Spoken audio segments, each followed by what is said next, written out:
School, and this is the free astrotheology course. So let's pick up where we left off. We are on the lecture on Freemasonry part 2 on page 251. No, 52. So in video number 96, no, 97, this is 98. In 97, we talked about the Tetrabiblios practice. So that was a practice, according to these historians, it's ancient. But with reference to Christianity, if I remember correctly, the time frame we're interested in with respect to this text is between 2 and 3 AD. And the Tetrabiblios and the Agabola, I don't know if I pronounced that right. You'll see the terms on page 252 in the second paragraph. So Tetrabiblios, Taurus, and then the Agabolia is referencing goats. So of course goats and bulls. Okay, so the sacrifice of goats and bulls. Astrologically, that would be Taurus, and that would be the ram. Okay, the ram. Okay, so that's where we are. And they would get wooden planks, poke holes through them or drill holes through them, and then slaughter the animal on top of the wooden planks, and you'd have the person who's making the sacrifice, I guess the person who paid for it, arranged for it, they'd have him in a hole, in a pit, and the boards above his head, they would slaughter the animal, and then the blood and all of the intestinal and stomach fluids would flow into the person's face, eyes, mouth, ears, all over the body and all over the clothes. And this is the sprinkling. And during that time, that practice was influenced by Christianity. So the author is making the assertion that the Christian sprinkling of the blood having to do with Jesus the Christ figure, the historical person, has its origin in these Greco-Roman Tetrabiblios practices. Okay? So this is where, now we've been taught to think that these references to animal sacrifices or the sprinkling of blood has to do with the New Testament. But according to this author and the information he's providing, it has nothing at all to do with that, but it has its origin in, again, the Greco-Roman worship of the feminine deity, of the mother deity, worship of the mother deity having its origin in Greco-Rome. Okay? So in other words, it has nothing to do with the animal sacrifices from the Old Testament. At least if it does, the author hasn't presented that yet as of now. Okay? But in any event, this is how they did animal sacrifices. All right? And this is the sprinkling of the blood and having your blood, having your clothes full of blood, as they talk about it in the New Testament. Okay, y'all, so So we have been totally misled by the New Testament. Now, the author continues to say on page 252 that this practice is also part of the Freemasonic rituals, Freemasonry rituals. Okay, and they would go through at least 80 of these rituals, beginning with the first degree all the way up to the highest degree. If you were to make it to the highest degree, you will have done this ritual at least 80 times.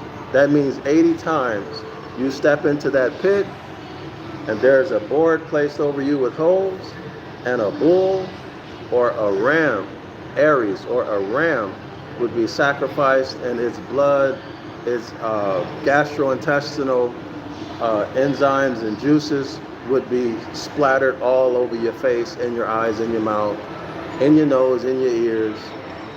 You will have experienced that 80 times. Okay? And again, this is the sprinkling of the blood that's spoken of in the New Testament. Okay? So for all of y'all who want to get down and have your clothes sprinkled in the blood, y'all go ahead and do that. All right? So this is disgusting on its surface. But also take note that it is also astrological. They're using Aries and Taurus the bull. Now Aries is the first constellation. Aries is the beginning, or the first constellation when the sun enters into the kingdom of the heavens. Okay, and of course you should know that when the sun gets to the summer solstice, the sun now is called the Christ. It's at its highest point, the higher self. The sun is at its highest point in the northern part of space. So from Aries all the way over to Libra, that's the kingdom of the heavens, where the sun rules. Okay? In other words, the number of daylight hours are greater than the number of nighttime hours. Okay? And the sun is rising from Aries all the way up into the summer solstice. Daylight hours are still ruling, and from the summer solstice all the way down to Libra, end of September, September 30th, the sun is still ruling. Of course, at the autumn equinox, it's 12 hours of day, 12 hours of night. So there's still evenness, there's still equality. But that's the kingdom of the heavens, right? This is the royal arc. That's the royal arc. From the spring equinox, the vernal equinox, summer solstice, fall equinox. Okay? That's the kingdom of the heavens. The summer months. All right? And by summer months, I mean, or what is meant by, not me, but what's meant by the summer months are those months where the daylight hours are dominant. All right? Period. Okay, so y'all see that they're mixing filth with nature. Okay, they're mixing filth with nature. And then they teach you a pristine doctrine. But they don't tell you the double meaning and its actual origin, because if you knew it, you wouldn't bother to be involved with this type of disgusting practices. Common sense would tell you, I don't want anything to do with that. Who wants to be peed and doo-doo on? Who want that? And then have the nerve to call that clean. But we know what population of beings live like that. You know, we know who they are who lived in barns with animals. We know who they are who lived in the woods and in caves, Paleolithics, or Paleoliths, right? Cavemen. We know who they are. We know who like to eat bloody meat.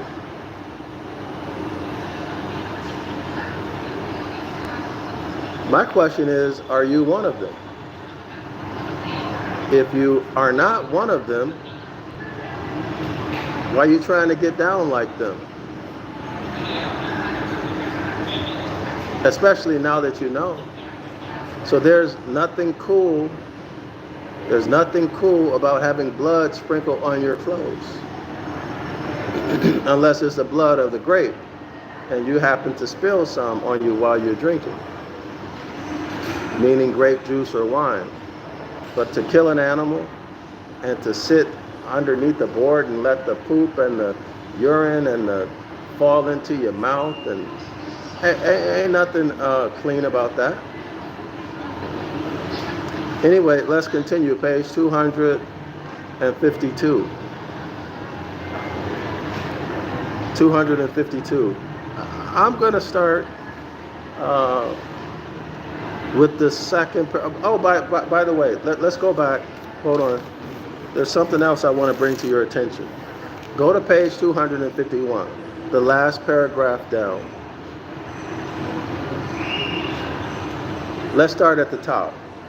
Why too are we taught? That's right. Why are you taught in Christianity to look for our salvation to the blood sprinkling? Why are you taught to look for your salvation to the blood sprinkling? Now that's the process I just told y'all about. That's your salvation. Your salvation is in filth. Pee-pee and doo-doo, as children say. Pee-pee and doo-doo boy. But that's what you're taught. Why, too, are we taught to look for our salvation to the blood sprinkling, and told expressly by the apostle to the Hebrews that the blood of sprinkling, the blood coming out of that bull or the blood coming out of that goat speaks. The blood coming out of that sacrificed animal who is in the process of dying. The blood of sprinkling speaketh better things than the blood of Abel. So now you have this dying animal. The throat has been cut. The animal is dying, suffocating. It cannot breathe. It's in pain. And its blood is said to be speaking. Not only is its blood speaking, but its blood is speaking better things. Its blood is speaking better things than the blood of Abel. Now, scholars, does blood have a voice box to speak? Does blood have vocal cords to speak? Absolutely not. A voice box and vocal cords, those are made of tissue, right? Those are structures in the fleshly, anatomical structures in the fleshly body that allow a man or a woman or an animal to produce sound. So how is it that the blood is speaking? So now you must admit that this is metaphorical, right? It's metaphorical, right? It has to be, otherwise it makes no sense. But notice that the blood of sprinkling speaks better things than the blood of Abel. That's Hebrews chapter 10, verse 12. Now y'all look at the word Abel. It is spelled A-B-E-L. Vowels are interchangeable. Vowels are interchangeable. Could this be a bull? Change the E to a U, a bull, as in Taurus, as in Torabellum. Y'all see it? Let me show you.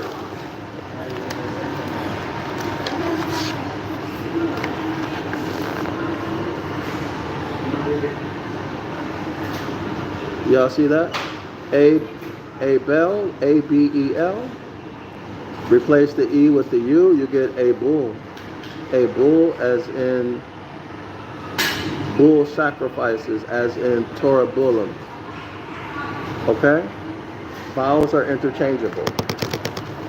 Could it also be? What else could this be, y'all? Look at this word. Play around with the vowel. What if it's A-B-A-L?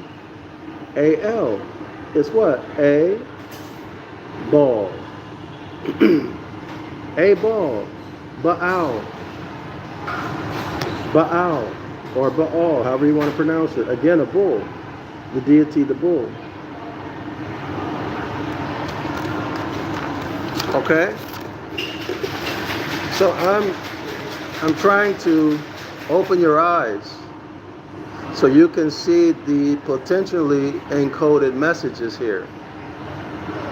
Although being on the outside of the house, you're getting information that's reserved only for people who are on the inside of the house.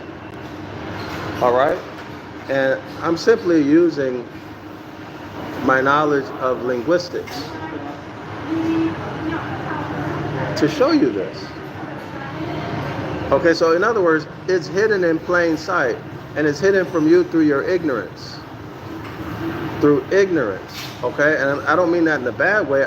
I'm just saying you're sitting ducks because you had no clue that anyone could be so antisocial, so criminal-minded,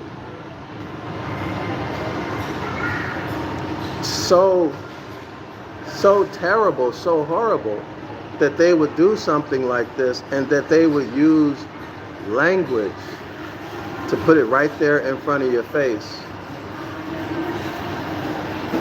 And so that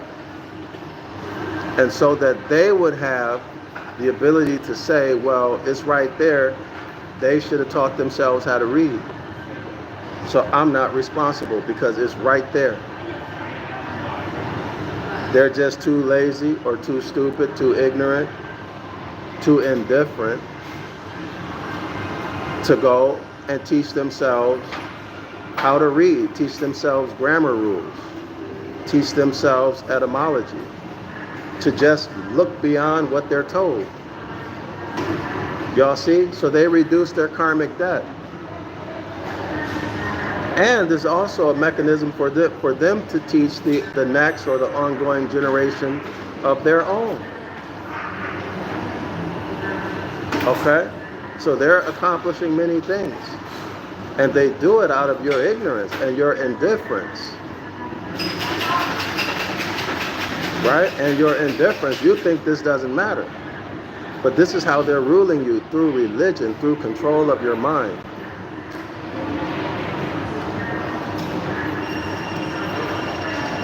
And the religion, the mechanism of religion is linguistics. Is linguistics.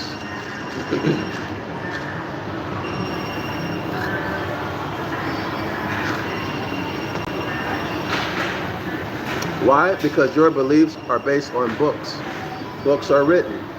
Therefore, if books are written, that's linguistics. Right? Okay, now let's continue. Page 252, paragraph 2. Blood that can talk. Eternal God. And is it possible that the apostle is actually making puns for us? A pun on words. Abel and a bull. A ball. Baal. Baali. Okay, y'all? And that the blood of Abel, A-B-E-L, and by the blood of Abel, A-B-E-L, he means nothing more than the blood of a bull. By the Holy Peter, we are told that our sanctification of the Spirit must be, quote unquote, unto obedience and sprinkling of the blood of Jesus Christ, end quote. Which sprinkling can nowhere be so conveniently administered as by our going into the holy place. So now listen, y'all, there's a parallel here.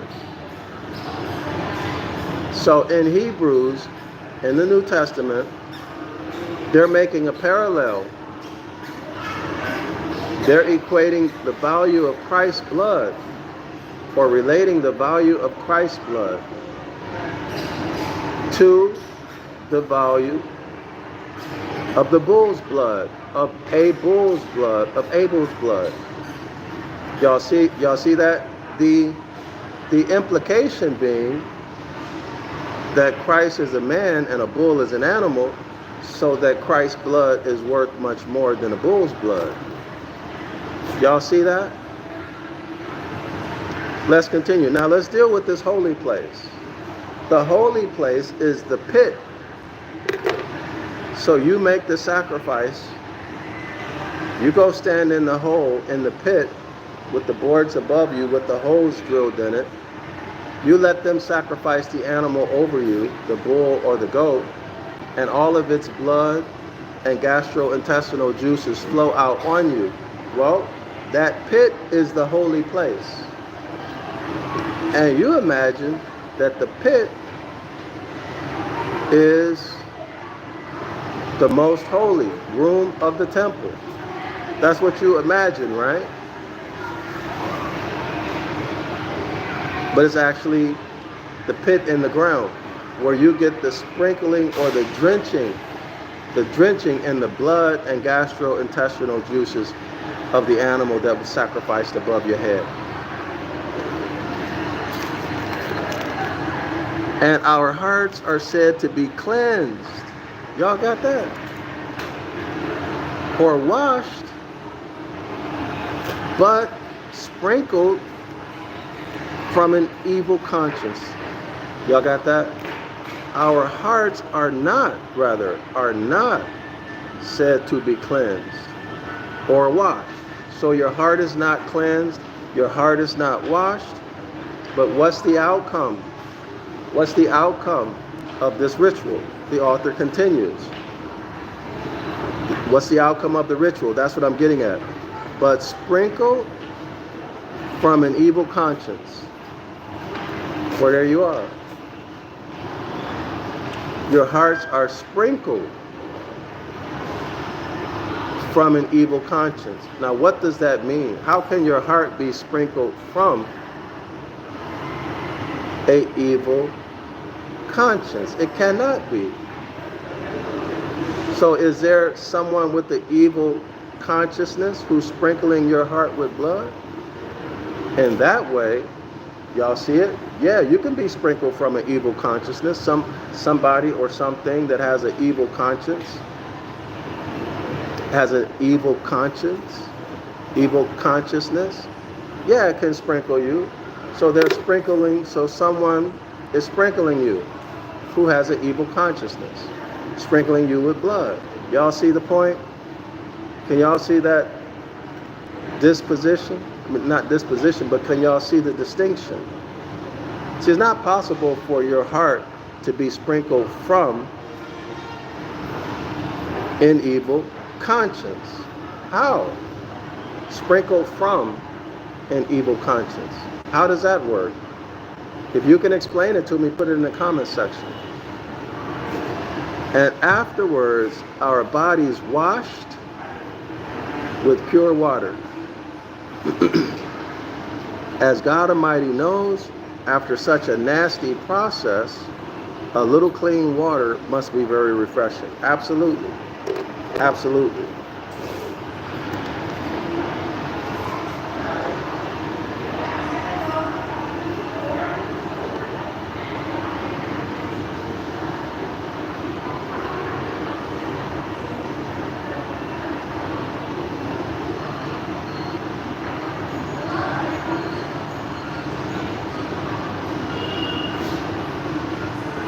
Okay, so let's continue. These Agabola, which are goat sacrifices, or Torabola, which are bull sacrifices, as they are called, were part of the mysteries of the more ancient Freemasonry. They were renewed every 20 years. When the penances of the novitiates, the novices, the initiates, were again renewed, and not fewer than 80. Not fewer than 80 kinds were gone through before the apprentice mason could attain the degree of A, and they have a Greek word which means the highest degree in these free Masonic mysteries. So in 1831, when this lecture was given, from the time someone was first initiated into Freemasonry, his first degree, by the time they got to the highest or the terminal degree, the last degree, they would have gone through this practice, this ritual 80 times. 80 times they step in that pit.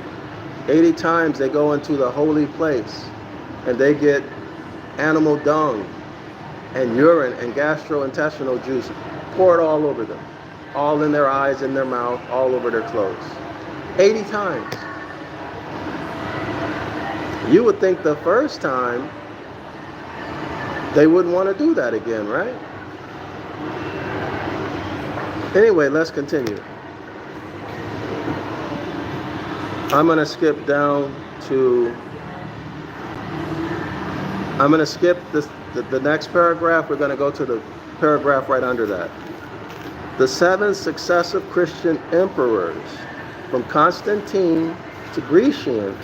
Y'all got that? 7 Christian emperors. 7. From Constantine to Grecian, wore and were proud to wear the pontifical garments washed in blood. Y'all got that?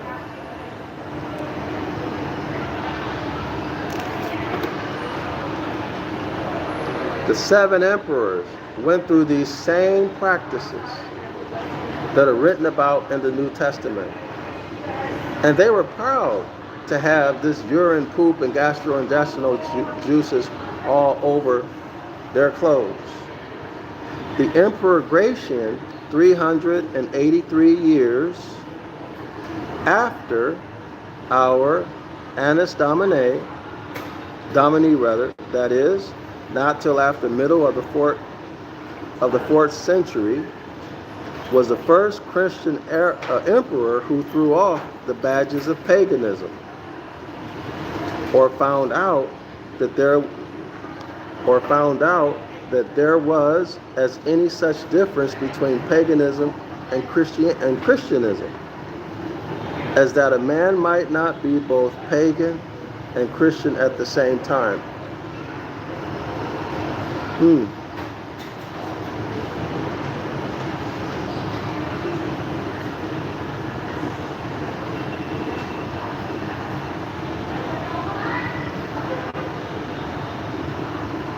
Wow. So this is the last sentence is unclear to me.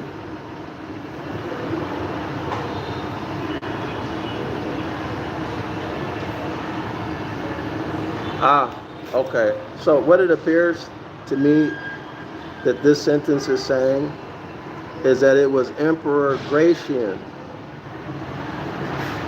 who hid the fact that this was a pagan practice. Prior to that, it was common knowledge that this going into the pit, this ritual that we've been describing, was pagan. That they had borrowed it from the Greco-Roman practice of Torabola and Argibolia. Okay, so it was Emperor Gratian in the year 383 that said, well, wait a minute, we need to hide the fact that this ritual comes from, or is a duplicate, or we copied it from Torabola. and Agribola. So they hid it. But see, y'all, now you know. Now you know. Our kings and emperors, however, of the present day, God take him all his mercy, have been less punctilious. And a George IV, a Duke of York, and the Duke of Sussex, for their own imperial, royal, and ducal purposes, have thought themselves none the worse Christians for being Freemasons. So, what is he saying? Well, Christianity teaches that you have to stay away from paganism. Right? But these two kings,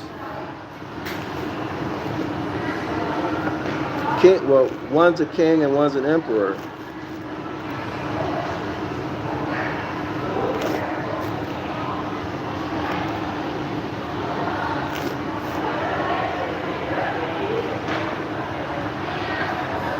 We're both Freemasons and Christian.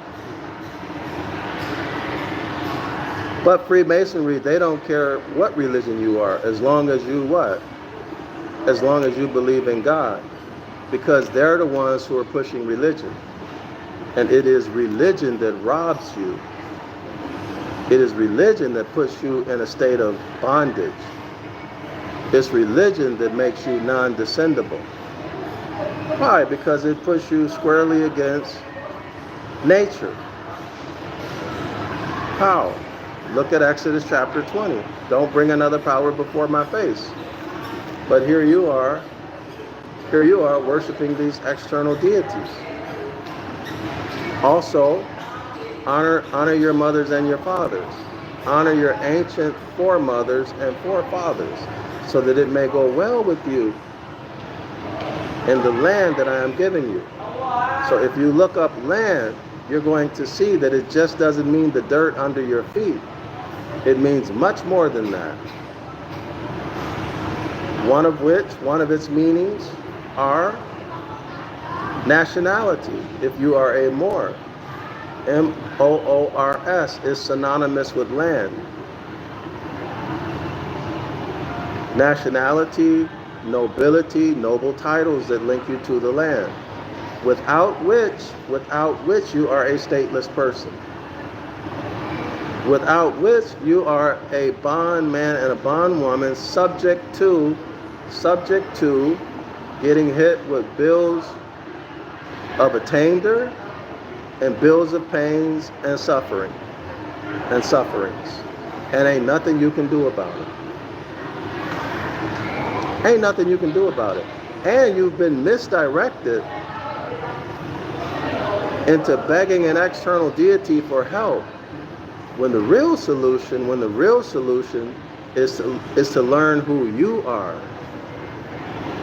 Is to learn who you are, and to build or increase your masculine mental energy. So that's having to do with the Hermetic laws. Masculine mental energy, feminine mental energy, and then the Son, as in the Son of God, the Trinity, all of which are you. If y'all don't know what I'm talking about, go back and watch my videos, especially the last 40 or 50 videos that I've done. The masculine mental energy is your nationality. Not only nationality,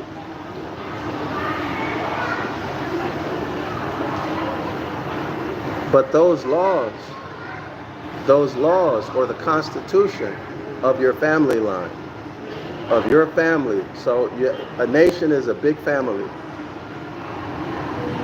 connected by blood, right? Y'all share the same bloodline, right? And if you violate that, you're disrespecting your ancient foremothers and forefathers. So what is that? That's corrupting the blood of the covenant, corrupting the blood of the contract. right? And when you corrupt the blood of the covenant, you corrupt the blood of the contract, you become non-descendable. That's Deuteronomy chapter 28, verse 15 through 68. The bills of attainder, bills of pains and suffering, the escheat, the hypothecation, sickness, chronic illness, and untimely death, shortened lifespan. And that's what we're dealing with. That's why you have to get to know who you are. Because no external deity is going to save you. You have to save yourself. And the way to save yourself is to return to the Most High in the process that I've been talking about. Look at your own life. Look at your own life. Have you gotten the results that you think are reasonable?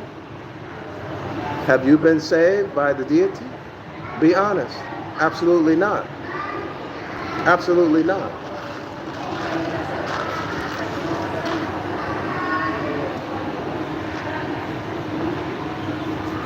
Anyway, let's continue. The argument of the text is of this Masonic character is as apparent as that it has any argument at all. For none at all is there in it, if it be not the argument a fortiori, or argument from the stronger, admitting the sanctifying efficacy of Tetrabiblios and ergobolum, the blood of bulls and goats, and ashes. Ashes, y'all, is a polite way of saying poop. Radicals writes, is the type of blood O, A, B, C a factor when sprinkling of nationality? No. No, and remember we're talking about blood of bulls and goats. The blood of bulls and goats. So this sprinkling of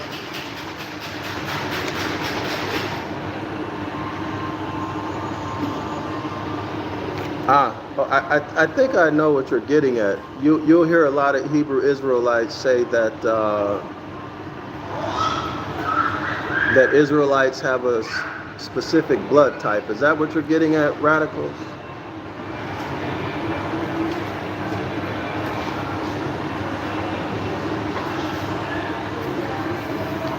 Okay, yeah. Well, I can't talk about what they think. I can tell you from my experience in the sciences, okay? You have to be very careful when dealing with the sciences. For example, when you're in a classroom, you learn. You read the books, you take the exams. That doesn't mean you've done the experimentation. And even if you have done some experiments, it doesn't mean that you've done enough experiments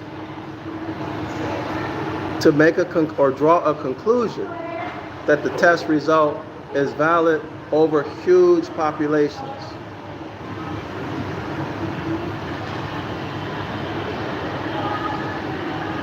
So, my personal position is I'm very, very careful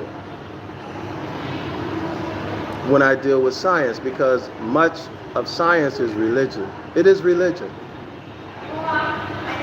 Okay? You read, if you understood what I just said, if I made myself clear, you read something, but you personally have not done the experimentation to verify that it's true.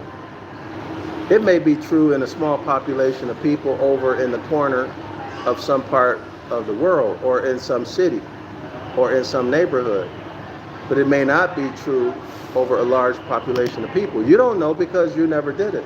You never did the experimentation,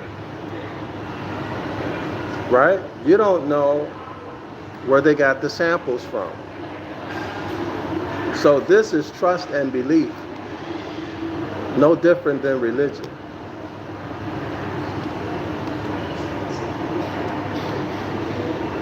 So radicals, right, or more to the point, some people would say, unless you're O plus or O, that you are indigenous to the land, or more of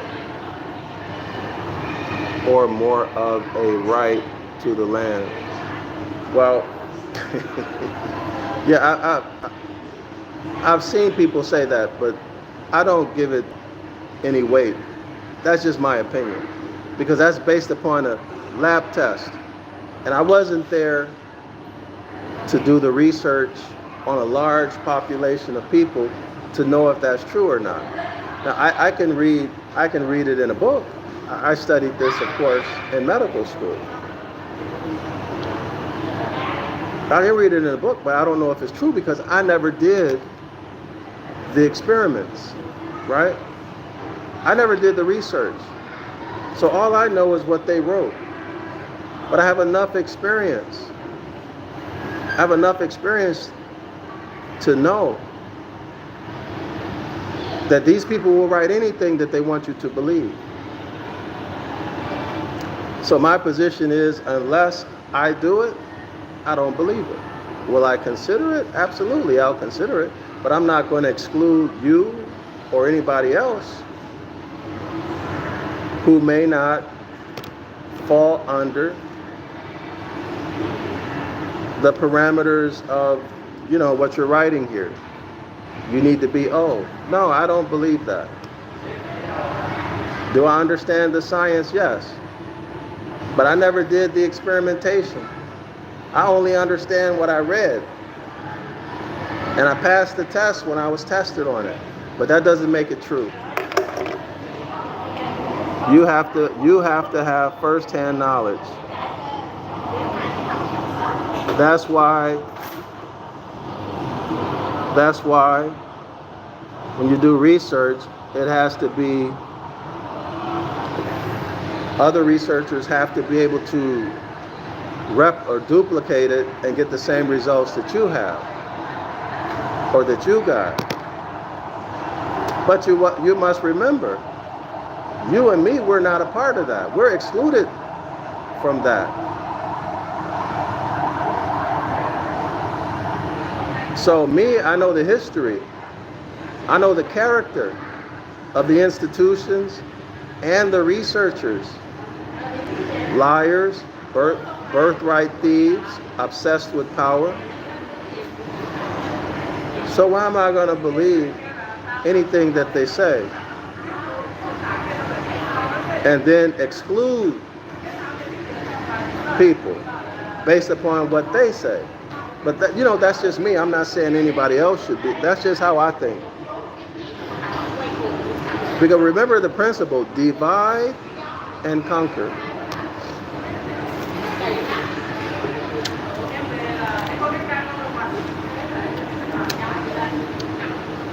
Where were we?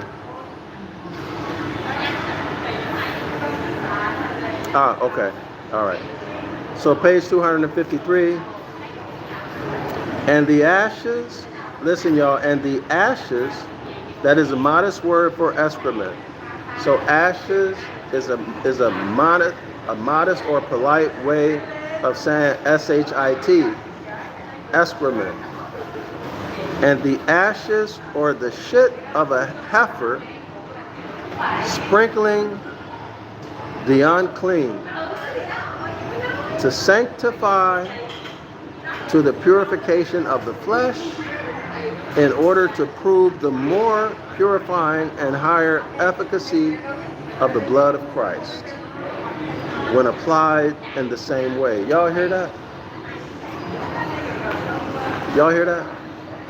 But this should not be surprising. It should not be surprising.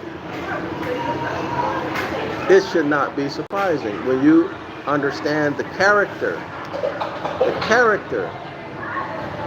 of these beings that you're dealing with. I must now then reopen our Masonic Lodge and suppose not only the character, y'all, not only the character, but the origin. But the origin. Remember, we're dealing with hybrids. We're dealing with hybrids. We're dealing with, in the main, chimpanzees, the masculine side, or the masculine DNA. The black one, the most aggressive, okay, the most territorial.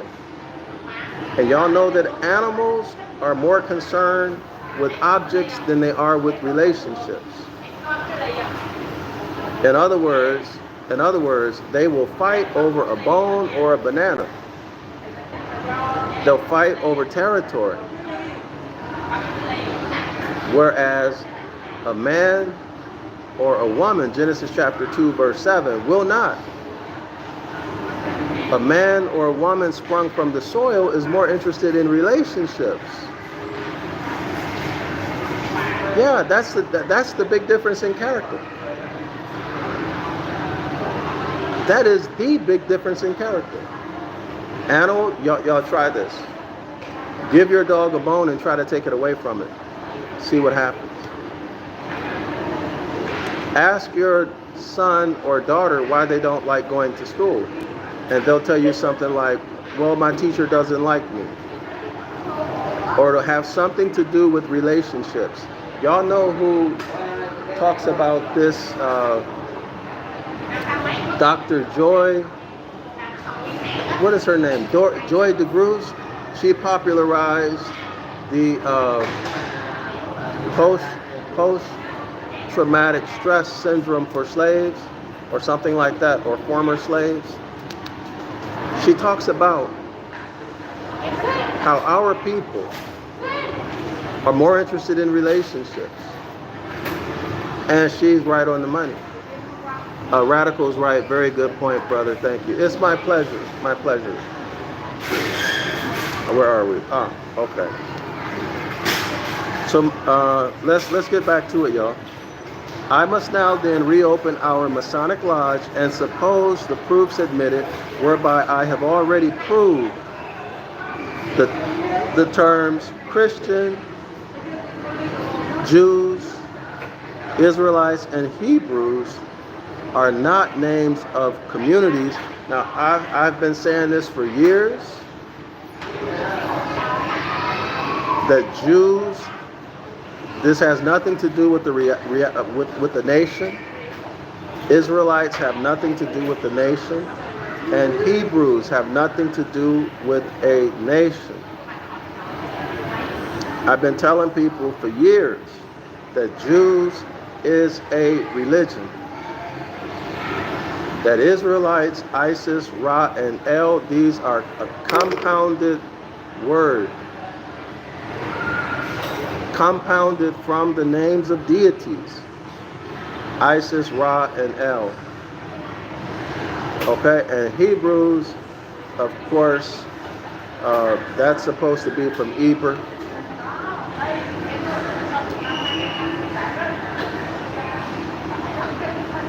These are not, according to the author, are not names of communities. I would say these are not names of nations that ever existed in a national or political character, but are designations of different degrees. Designations of different degrees, like high school diploma, associate degree, bachelor's degree, master's degree, PhD, okay, specialty and subspecialty and subspecialty. That's all it is. Not nations of people. We must get that through our head. Jews belong to the Jewish people, to the Jewish religion. It's not ours. Israelites is a compounded word made up of Isis, Ra, and El. Period. Hebrews is supposed to be a corruption of Eber. That's what it's supposed to be. Signifying those who crossed over. So at the lowest level, Radicals writes Dr. Joy DeGroot. Yeah, that's who it is. Y'all should check her out. She goes into that extensively. And that's the difference that makes the difference. That's the consciousness.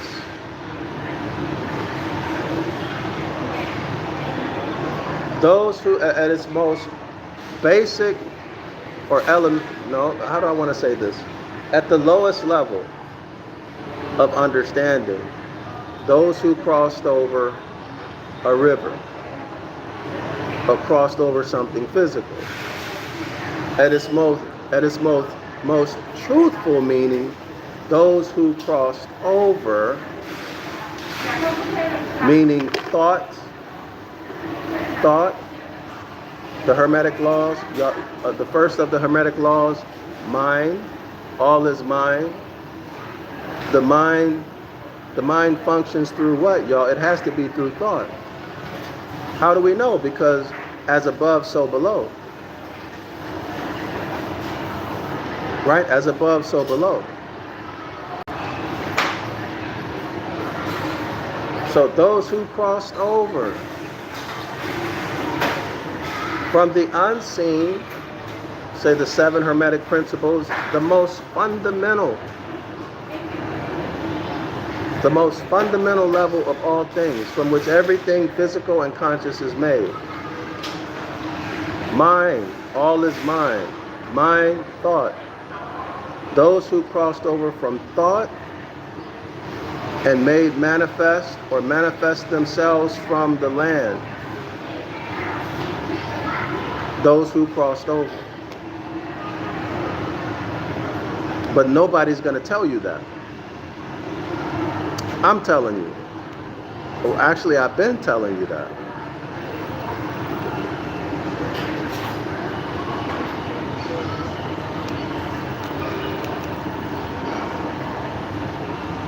All right. Okay, so let's get back to it. Christians, Jews, Israelites, and Hebrews are not the names of a nation or political body or of anything of a national or political character, but are designations of different degrees or grades of initiation in the mysteries of Masonry. This epistle then to the Hebrews, this letter to the Hebrews, is an epistle to Freemasons of the rank of, it has it in Greek. I don't know how to read this in Greek, but it says it, I'm going to show it.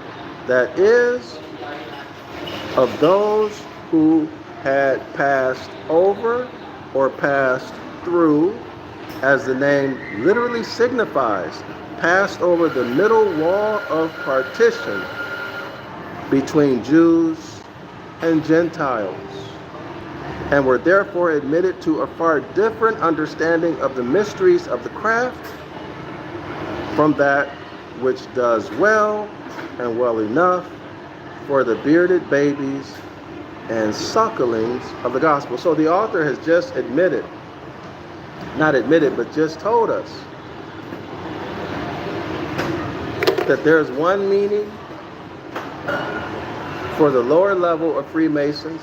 In other words, the scriptures have one meaning, one interpretation for those who are at the lower levels of Freemasonry. And when you get to the higher levels, that means you crossed over that middle wall of partition. You crossed over, see Hebrews, crossed over the middle wall of partition. Now you get a whole other understanding of what these verses say, of what the texts say. Okay? So, and this is confirmation of what? Hold on, y'all. This is confirmation. This is confirmation of what I've been telling y'all. That those who are on the outside of the house get one understanding of the scripture. And those who are on the inside of the house, they get a whole other understanding of the scripture. And then amongst those who are on the inside of the house, there's a smaller group who gets to know the secrets of the mysteries of the kingdom of heaven. All right? Let me state it differently. Jesus said that he doesn't tell the people that he speaks to the people in parables, so that although having eyes to see, they will never perceive, and although having ears to hear, they will never understand. So in other words, he said he cursed them to sin and death, to being unrepentant and having no hope, no chance for a resurrection or to make it into the kingdom of the heavens. That's what he said. But he said he reserves the meaning of the parables for his apostles, those who were in the inside of the house. Okay, he told them. It says it right there in the account. But go to the story about the transfiguration. He only took James, John, and Peter, 3 of the 12. And he told them, don't tell another man what you saw. Okay? So that means that there were secrets that only some of the apostles got to know, while others didn't know it. And that's out of Jesus' own mouth. In other words, there is duplicity, right? Duplicity, Pisces.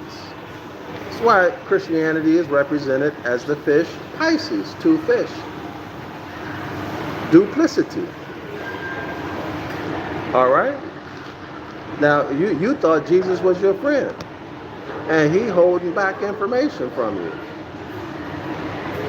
But you're thinking he's telling you everything, right?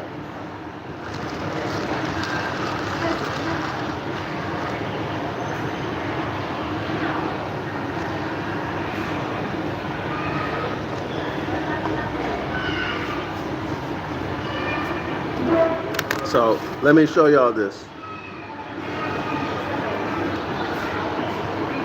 So the letter to the Hebrews is really a letter to the highest ranking Freemasons.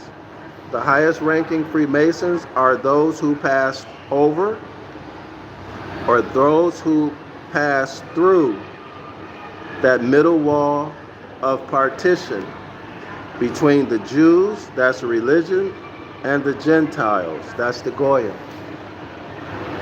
And were therefore admitted to a far different understanding of the mysteries of the craft. They would be like James, John, and Peter, who got to see the transfiguration, right? So here is the name of that rank, if y'all interested. If y'all want to know.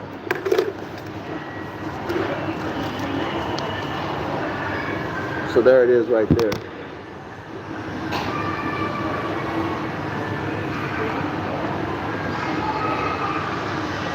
Okay, y'all?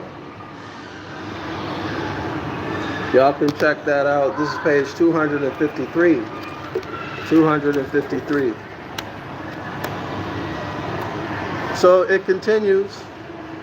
Next paragraph. A Christian sticks to the gospel of Christ and takes it all to be literally true. Let me say that again. A Christian sticks to the gospel of Christ and takes it all to be literally true,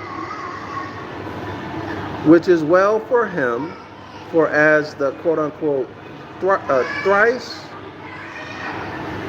passant illustrious, respectable, and worshipful Adoniram. It's a very interesting word. Y'all see Adonai in there, right? And you see Ram. Do you see Adonai? You also see the word Ram, right?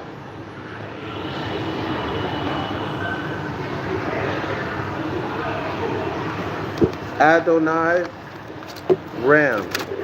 Look up the Tetragrammaton in your Strong's lexicon. I think it's Strong's 3068. Look that up. Watch out for Adonai. It's going to tell you about the vowels in the Tetragrammaton. It's going to tell you to go check, I think it's Strong's number 1113 and 1110 or 1116. So y'all check that out. It'll lead you to Strong's number if you know what you're doing, but I'll tell you anyway. It'll lead you to Strong's number 1180, which will tell you that Baal or Baali, which is a bull, is a symbolical name for Jehovah or for Yahweh or for Yahuwah or for any way you want to pronounce it. A bull, Abel, A-B-E-L, pun on words. Baal, a bull, a ball. Adonai Ram, Agabolium. Let me show it. Agabolium.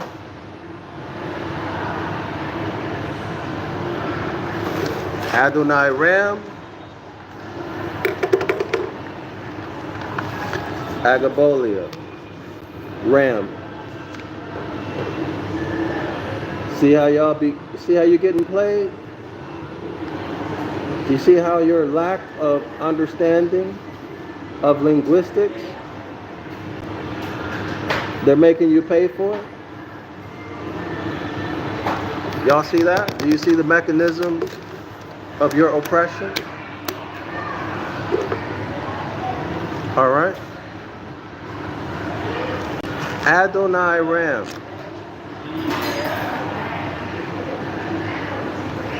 In this epistle to the Hebrews, justly tells them, quote unquote, the doctrine of Christ is baby's meat.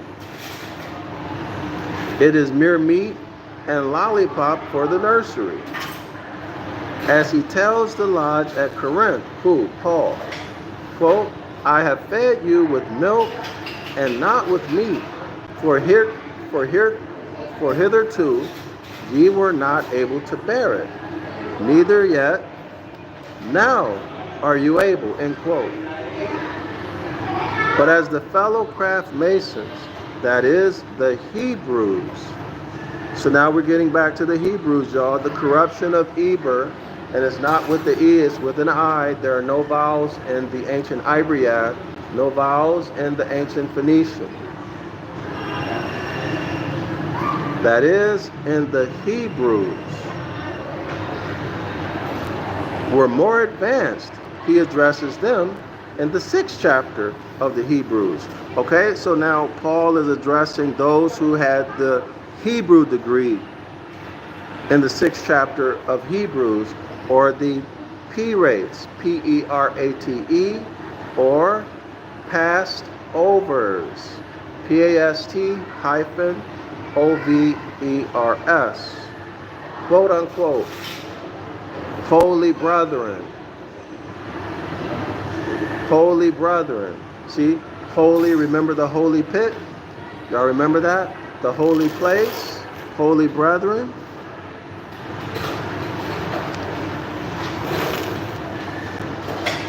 Holy brethren, partakers of the heavenly calling. End quote.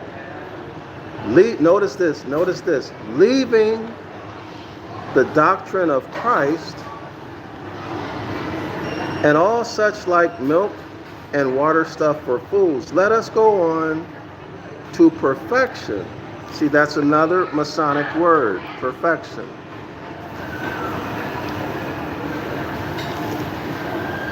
As free and accepted Masons.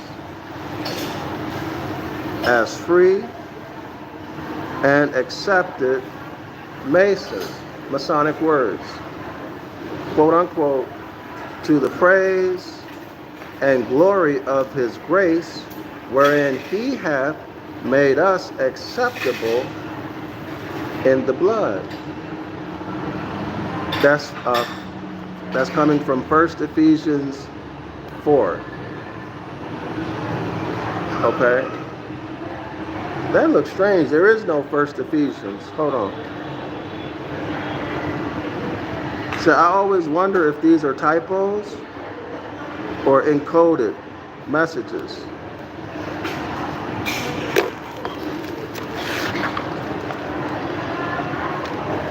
Take a look.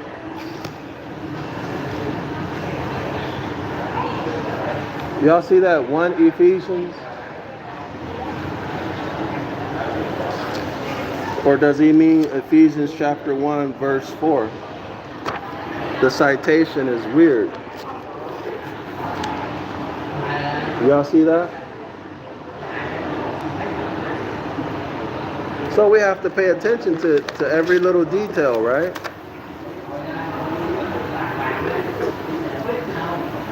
So the author is showing us the gradations, that this has to do with degrees. Okay? Christianity being, or Christian being, the first or the lowest degree. Israelite, the second degree. Jew, the third. Hebrews, the fourth. Then there's others, and above that, there's the middle wall of partition.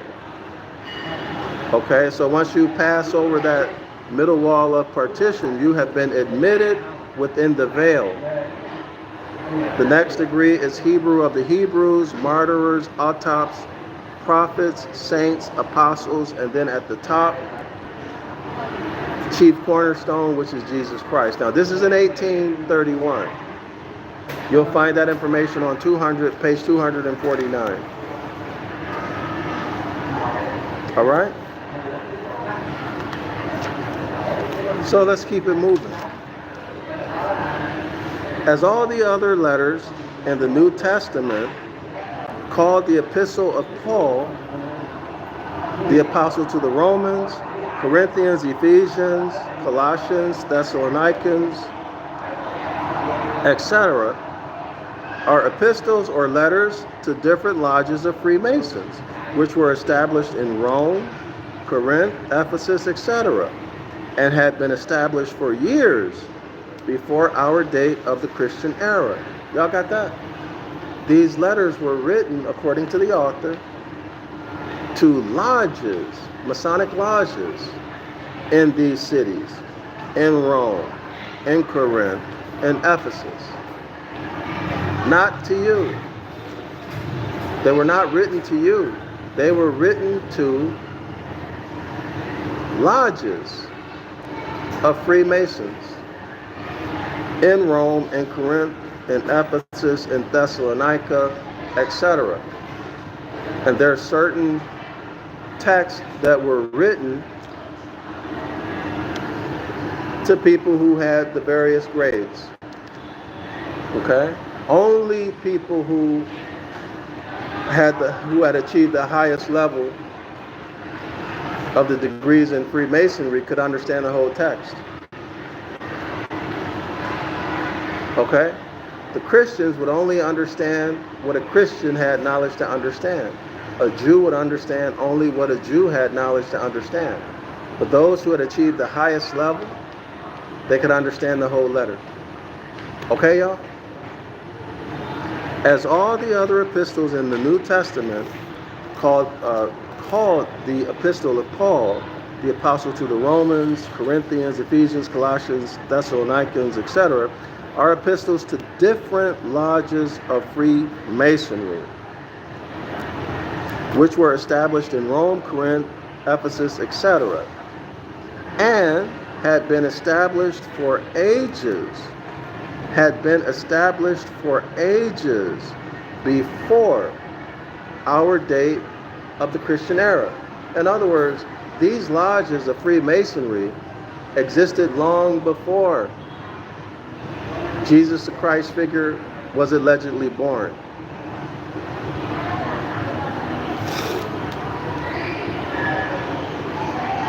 Long before Jesus the Christ figure was allegedly born. So that means they would have been we would replace Jesus with somebody like Mithra, right? Or any other deity, any of the other solar deities. It just so happens when the Christian era came, they replaced those deities with Jesus the Christ figure, Iesous. All right? Down to this day. And these are exhorted in language which none but Masons could properly understand. Y'all got it? Only the Mason could understand these letters. And even amongst the Masons, as I mentioned earlier, you could only understand up to your level of degree. Beyond that, you couldn't understand. And these are exhorted in language which none but Masons could properly understand, to build themselves, that is a Masonic word, to build themselves up in their most holy faith. As in the opening of a lodge in the second degree of Masonry, or, quote, a fellow craftsman's lodge. Okay, so a fellow craftsman's lodge would be a lodge of the second degree.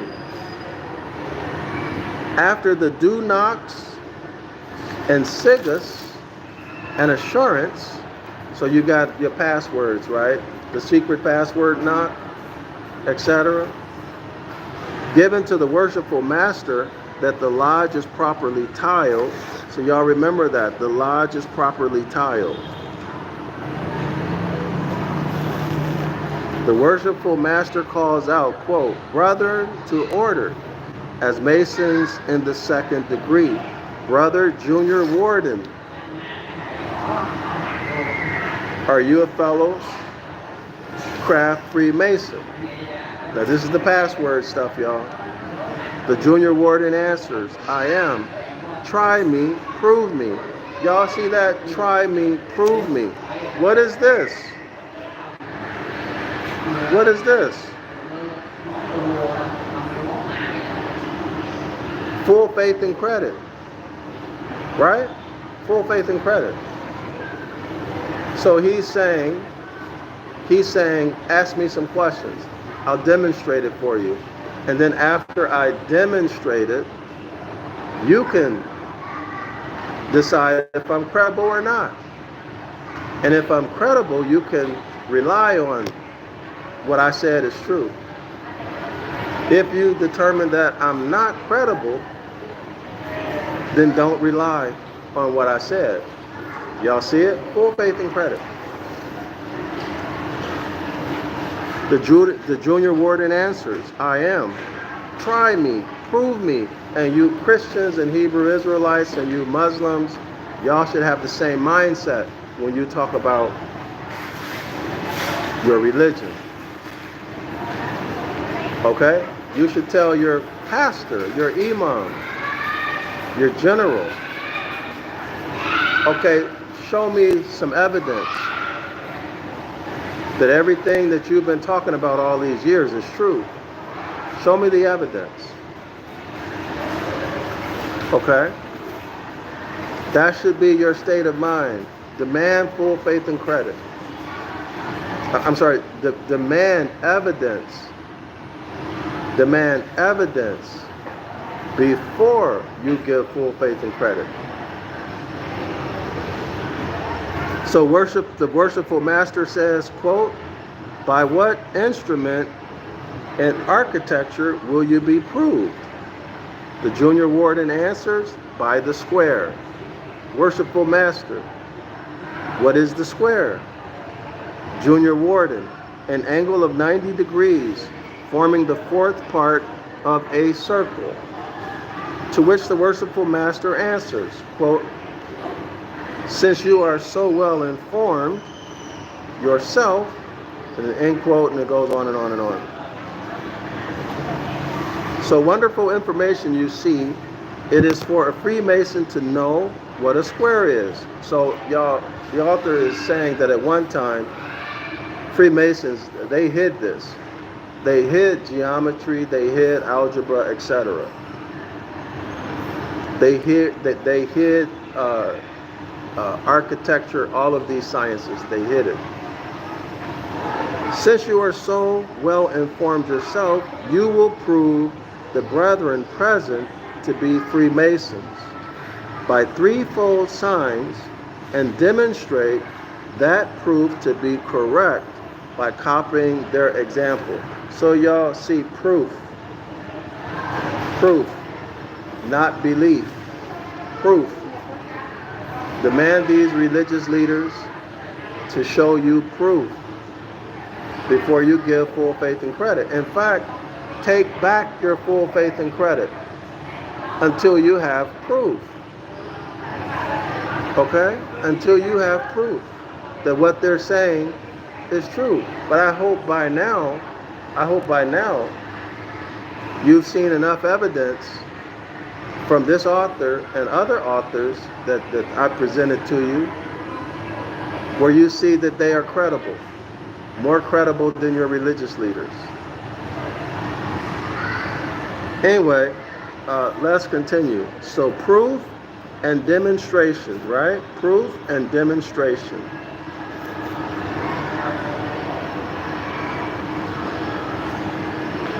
Now, of course, proof can be through interviewing people who know the person, but of course, public records, right? Public records.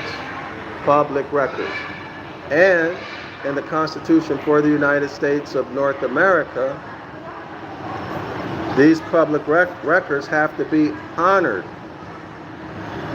The same conclusive, with the same conclusive effect, right, as the state where it has its origin.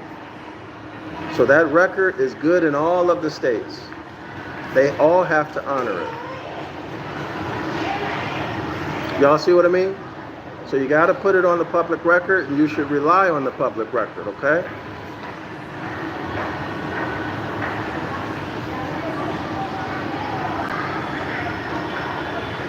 Page 254. This reference to the square or squarer, whose use in building is to ascertain the perfect equality of the angles of the stones which are to form the building, identifies these fellow craftsmen or masons of the second degree with the masons of the lodge of Ephesus addressed by Paul, who was a mason of the third degree. Paul was a third degree mason. In the second chapter of his letter to the Ephesians, we're distinguishing these fellow craft Freemasons from those of the first degree or entered apprentices degree. He addressed them. Now therefore you are no more strangers and foreigners. So the strangers and foreigners, the Goyim, are non-Freemasons. Y'all got it? The strangers and the foreigners are the Goyim, people who are not Freemasons. Now therefore you are no more strangers and foreigners, but fellow citizens with the saints. So the Hebrew Israelites will tell you that the Hebrew Israelites are the saints. But according to this author, the Freemasons are the saints. And of the household of God, and of the household of Zeus, and Apollo, Odin, Woden, etc., y'all, etc. And are built, that's a Freemasonic term, upon the foundation, that's a Freemasonic term, of the apostles, that's a degree. Apostles is a degree. And prophets is a degree. And Jesus is a degree. Jesus Christ himself being the chief cornerstone, in whom all the building fitly framed together groweth into a holy temple, Freemasonic term, in the Lord, quote unquote, in whom ye also, having been tried by the square, are builded together for an habitation of God, of Zeus, of Apollo, of Jupiter, through the Spirit, end quote. Or, as they are addressed by the Freemasons, Saint Peter, whose name itself signifies a stone. Okay, also building material. So that's Masonic terminology. Than which Masonry itself could not possibly be more Masonic. All right, y'all?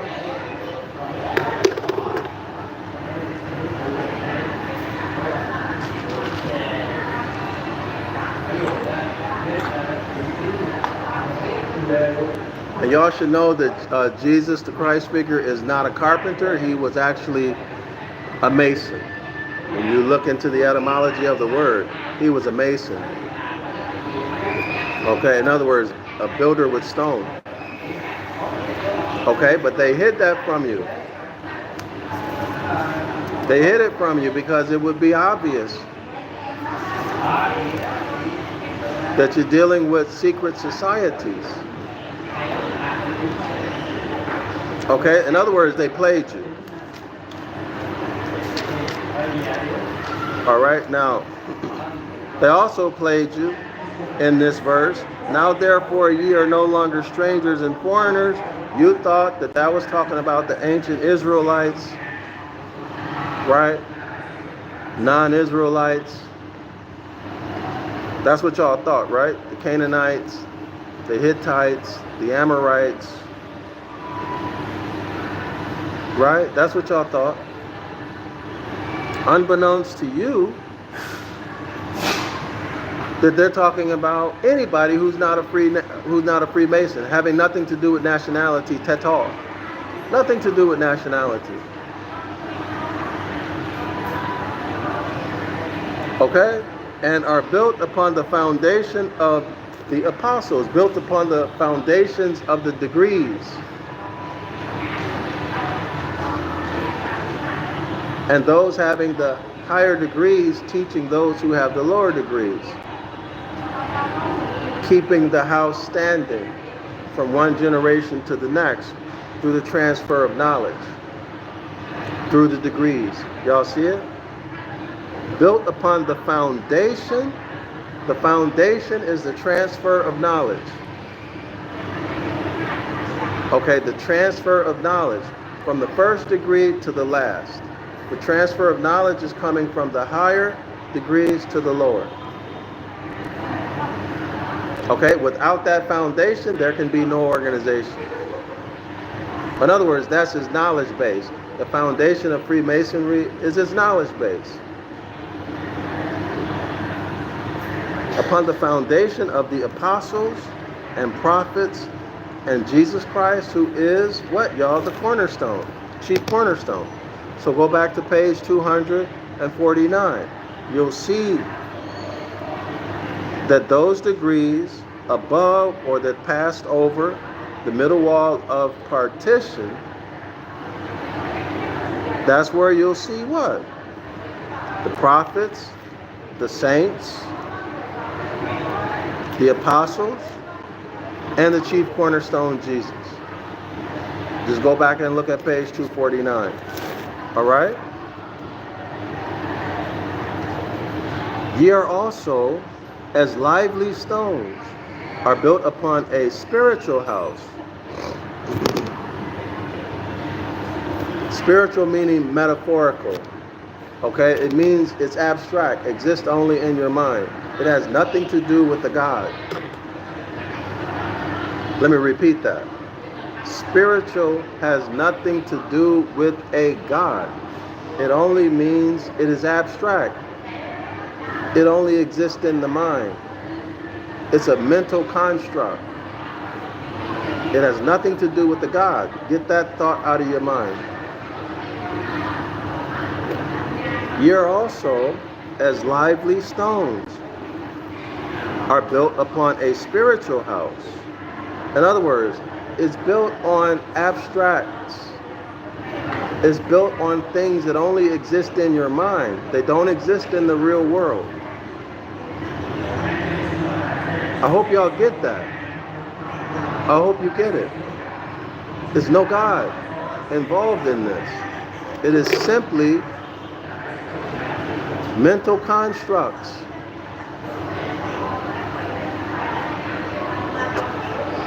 But unto them which be disobedient, the same stone which the builders or masons rejected is made the head of the corner, and a stone of stumbling and rock of offense, even to them which stumble at the word. So what is this stumble at the word? That's the password, right? Now remember, we're talking about what? The foundation of Freemasonry, right? It says here, now therefore ye are no more strangers or foreigners, but fellow citizens with the saints, and of the household of God, and are built upon the foundation of the apostles, prophets, and Jesus. Okay, so that foundation is the knowledge base, the degree system. Radicals writes, I was of the belief that the cornerstone was symbolic of a womb man. I haven't heard that before, Radical. That's the first time. I'm not saying you're wrong. I'm just saying this is the first time I'm hearing it. But the chief cornerstone is Christ. So when you look at the pyramid, if you can see the pyramid, the space between my hands, that's a pyramid. That's where the deltas get their thing. This is the deltas, right, y'all? I remember in my college days, the deltas used to do this all the time. This area here.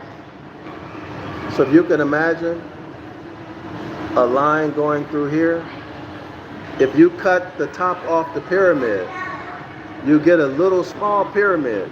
That's the chief cornerstone.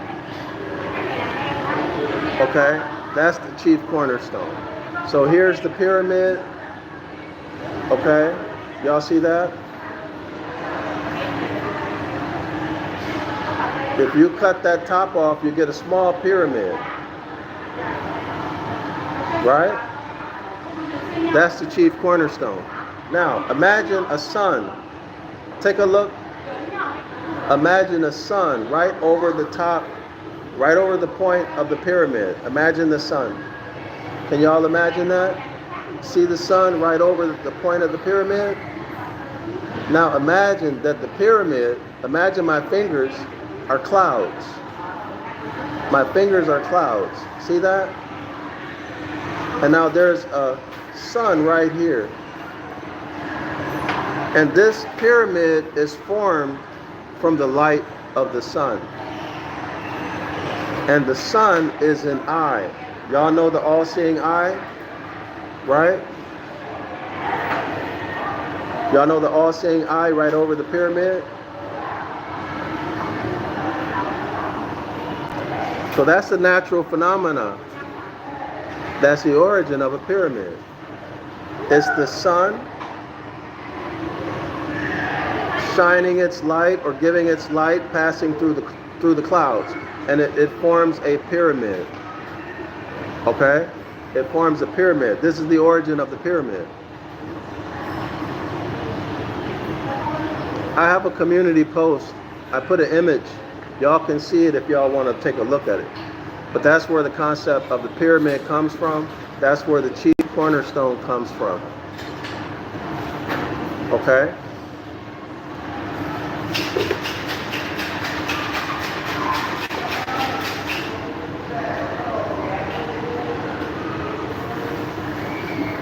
Okay, so let's get back to stumble over the word. So stumble over the word is the password. Why? Because they want to protect their knowledge base. The knowledge base is the foundation of Freemasonry. So each degree, you need a password. That password represents full faith and credit.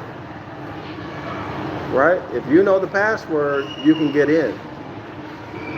You can get into that lodge.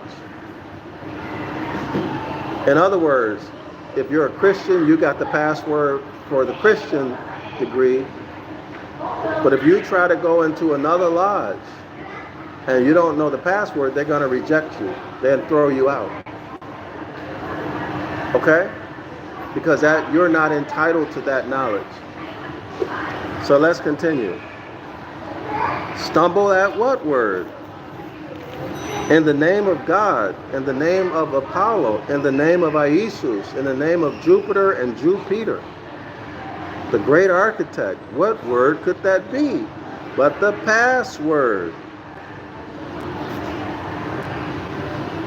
The knowledge of which could only be committed to Masons of the higher degree. Y'all got that? And the being at fault for which, when called upon, detected the Mason who should attempt to play the cowman and penetrate into the mysteries into which he had not been duly admitted. Y'all see that? He would stumble at the word. There you go. He would stumble at the word. In other words, he wouldn't know the password, so he can't get in. Which, as it had never been committed to anyone who had not gone through the ceremony, and had the bondage and had the bandage taken from before his eyes, whereby says the worshipful master, he, quote unquote, should show forth the praises of him who called him out of darkness into his marvelous light. Marble, right? Marvelous. Marvelous is what you'll see in the Bible. Marvelous. Marble. Us. O-U-S. U-S. Marvelous. Marble. Marvelous. Marble us. O-U-S. Delete the O, you get us. U-S. None but the quote unquote free and accepted Masons could know the word, and all the rest would stumble at it.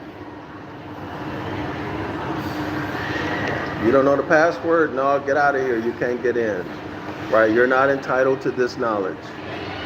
But I, in challenge of all Freemasons in the world, better acquainted as I am, sure I am, with their mysteries than they themselves, archerer than the archiest of them, have not stumbled at the word.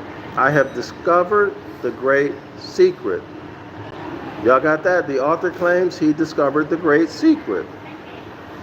Well, I sure would like to know what this great secret is. The spirit of the great master, Hiram Abiff. So here we are, y'all, Hiram Abiff, which is, by the way, the high ram, Aries.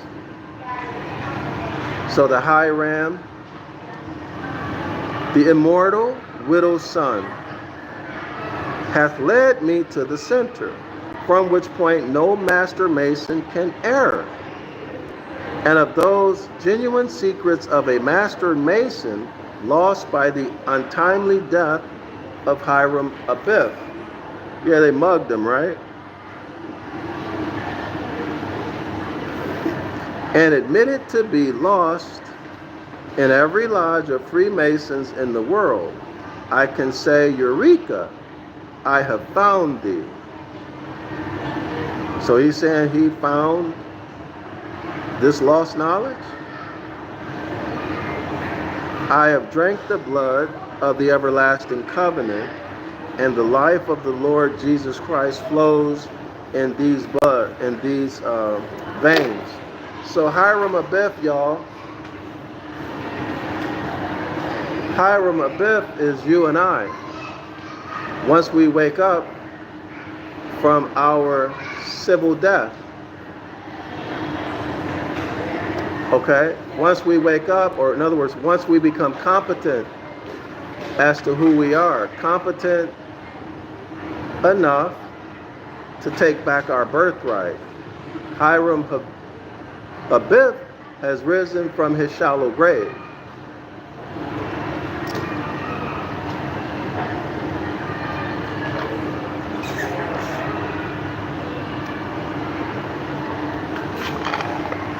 Hiram Abiff has risen from his shallow grave.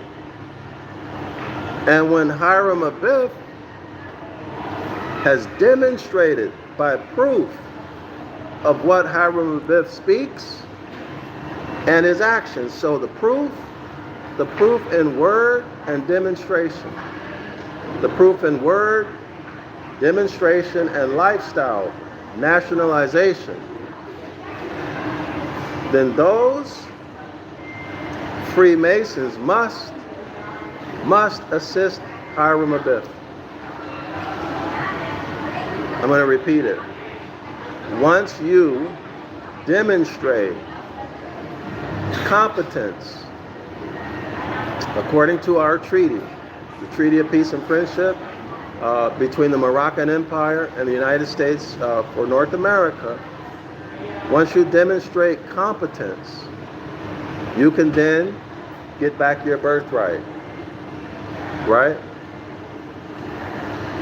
You get back your birthright. And having demonstrated that Hiram Abiff, you have risen from that shallow grave, they must assist you. Freemasons must assist you. They must assist you. The poor widow's son, they must help you. Y'all hear me? But what's the requirement? Again, the requirement is competence. And competence is achieved by study and demonstration. Demonstration is to act. So acts demonstrating nationalization provides proof that Hiram Abiff has risen from his shallow grave, and they need to give you not only help, but your stuff back. Right? In other words, you are back to claim your estate. You have reversionary rights. Okay, reversionary rights. And you're there to enforce your rights. Take back your stuff. Okay?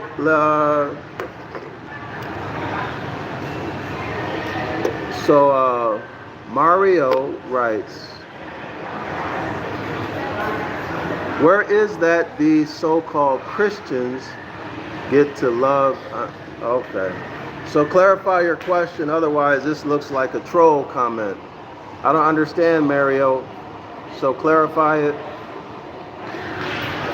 If it's a sincere question, clarify it, and then I'll answer it.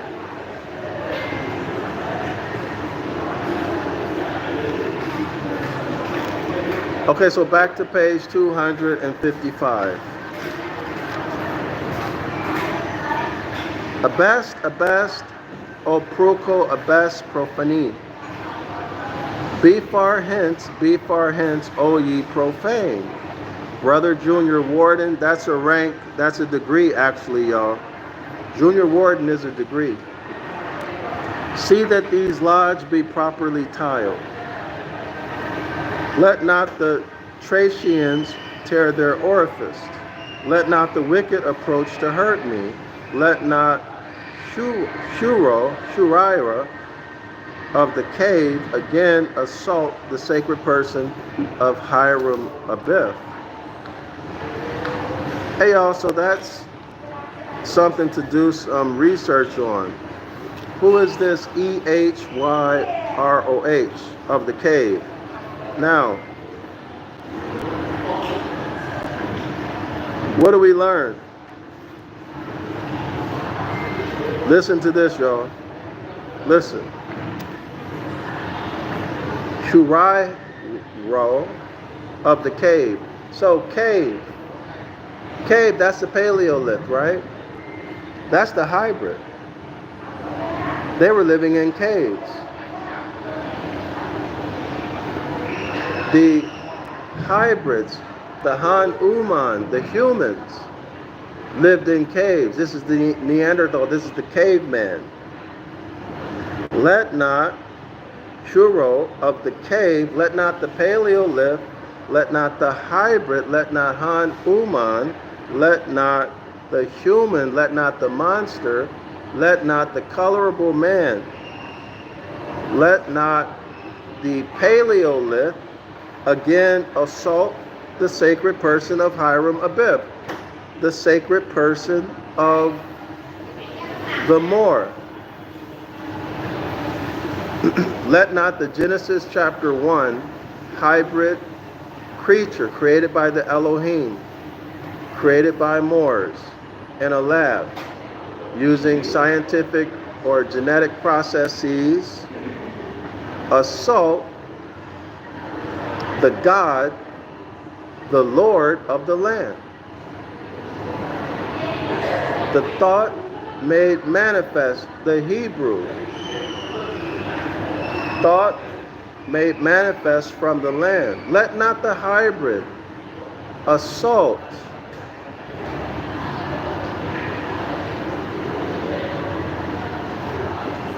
the Lord of the land. Let not the hybrid assault God.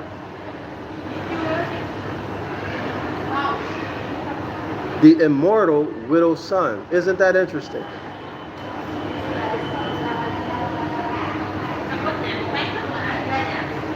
Mario writes, why is it that Christians believe love unconditionally?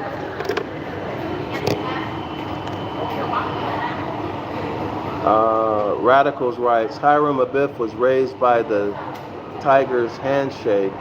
What does that mean? Radicals, I don't know because I'm not an expert on the Freemasonry stuff. Okay? So, I don't know. You have to research that further.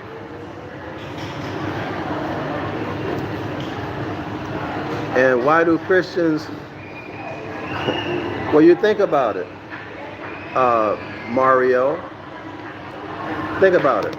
If you're warring against people, do you want them to fight back? Or do you want them to make themselves, what's more effective? For them to fight you or for them to submit and think that in their submission, they're doing the will of God? And to feel like they are being holy when they don't respond back with war when they're being warred on.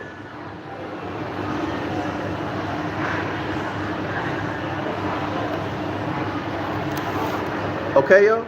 So let's continue.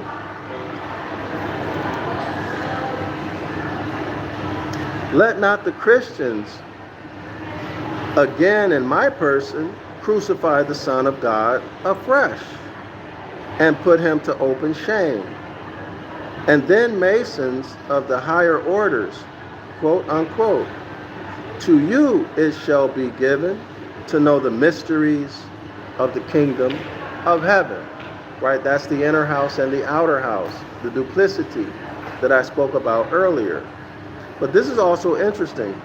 Let not the Christians, again in my person, crucify the Son of God afresh and put him to open shame. So is this, y'all, is this a reference to the hybrids? The hybrids assaulting Hiram Abib? Or the hybrids assaulting the Moors? Is that a reference to the hybrids assaulting the Moors? Let not the Christians again in my person, crucify the Son of God afresh and put him to open shame. Huh, y'all? Is that a reference? Y'all know Christianity is for the hybrids, right? Remember, the hybrids or animals are more inclined toward objects, right? They love objects. They'll fight over objects, so you give them objects, right? To civilize them. Now that's according to what our ancestors said they did. Christianity was for the hybrids, that we were civilizing, and who turned on us and hit us over the head and buried us in the shallow grave. Okay, y'all?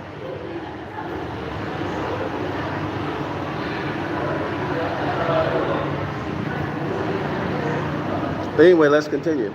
And none of the wicked shall understand, but the wise shall understand. Now, in my mind, at this point, I'm thinking that the issue here is hybrid against natural men and women. Okay? Hybrid or Christian or human, human, Neanderthal, Paleolithic caveman, troglodyte nigger, against. So all of that's Genesis chapter 1, created creature, by genetic processes, by scientific processes, by the gods of the earth, the Elohim, versus Genesis chapter 2, verse 7, natural man and woman who are what? Thought made manifest from the soil, the rightful heirs of all land, all resources, including water, mineral resources, such as gold, silver, copper, so constitutional money, all energies, right? Solar energy, cosmic energy, what have you. And then, of course, all contracts and all commerce. All right? That's Hiram Abiff. And so the hybrid, the Han Uman, the human, the colorable man, hit Hiram Abiff over the head, buried him in a shallow grave, then assumed his identity, took his place, paraded himself around as God, as the landlord. Okay, thereby doing what? Exposing Christ to public shame. Let not hero of the cave, let not the caveman, let not Han Uman, let not the human, let not the Neanderthal, the Paleolithic caveman, again assault the sacred person of Hiram Abiff, the immortal widow's son. Y'all see that? Okay. Brothers of our holy order, again I charge you to see that our lodge be properly tiled. If there be any here who love not truth or fear to hear truth, let them depart in peace. Ere I pronounce the great and fearful word of God, the fearful word of Apollo, which is quote unquote quick and powerful and sharper than any two-edged sword, reaching the dividing asunder of the soul and the spirit and the joints and marrow, and is a discerner of the thoughts and intentions of the heart, end quote. Y'all see what's happening here? Maybe I'm wrong. I don't know everything. But it certainly appears to me that this is telling the story about the hybrids about the hybrids assaulting the autochthonous Moors. The sharp-cutting sword do I now strike home to the heart of every individual every individual who have ever been initiated into a lodge of Freemasonry, in the declaration of a truth which must penetrate him to the marrow. Okay, y'all? So if you are a Freemason and you're watching this or you're reading this book, the author is now talking to you. Okay, he's now talking to you. The sharp-cutting sword has to do with you Freemasons. Okay? The sharp-cutting sword that we just read about is for you Freemasons, in the declaration of a truth which must penetrate you to the marrow, you Freemasons. And the truth is that no honest man was ever conscious of a secret, or being conscious of one ever kept it. In other words, people say they're going to keep a secret, but they don't.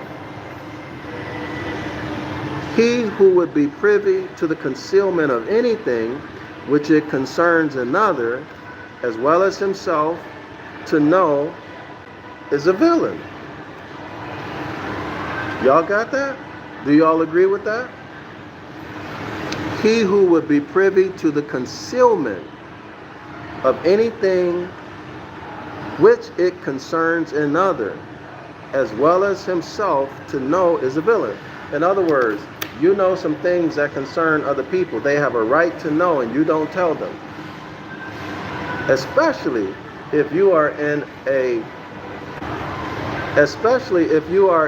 position where you have an obligation to tell that information. Let's say that information they have a right to know, or that information would affect their decision-making process. Let's say you have a fiduciary responsibility and you don't tell them, that means you committed fraud. That means you committed fraud. So yeah, you're a villain in that case, right?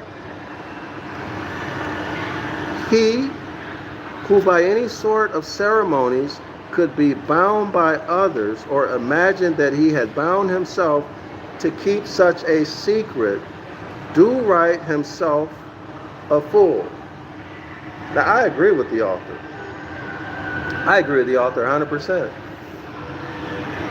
Right? If you know something and you're not telling it, especially, let's say you're a government employee or elected official or anything like that,